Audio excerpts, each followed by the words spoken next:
Royalty pass વગર રેતીની ગેરકાયદે હેરાફેરી કરતા વધુ 6 ડમ્પરો પકડાયા. ડમ્પર ખનીજ સહિત કુલ 1.50 કરોડનું મુદ્દામાલ જપ્ત.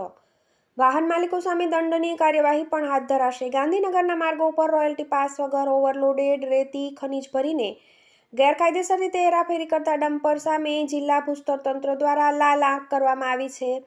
છેલ્લા 3 દિવસ દરમિયાન જિલ્લાના વિવિધ માર્ગો અને પોઈન્ટ ઉપર ચેકિંગ દરમિયાન 6 ડમ્પર બિનઅધિકૃત રીતે રેતી, સિલિકા સેન્ડની હેરાફેરી કરતા પકડી પાડવામાં આવ્યા છે અને કુલ 1.50 કરોડના મુદ્દામાલ પણ જપ્ત કરવામાં આવ્યો છે.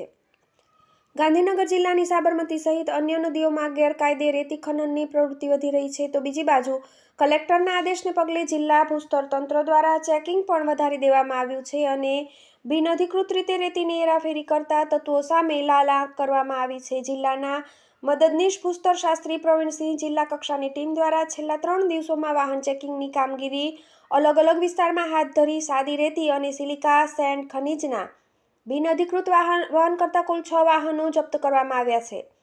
6 વાહનોમાં કુલ 88.22 મેટ્રિક ટન ખનીજની સાથે આશરે કુલ 1.50 કરોડનો મુદ્દામાલ જપ્ત કરવામાં આવ્યો છે. એટલું જ નહીં, જપ્ત કરેલા વાહનોના વાહન માલિકો વિરુદ્ધ Gujarat mineral prevention of illegal mining, transportation અને સ્ટોરેજ નિયમો હેઠળ દંડકીય કાર્યવાહી હાથ ધરવામાં પણ આવનાર છે.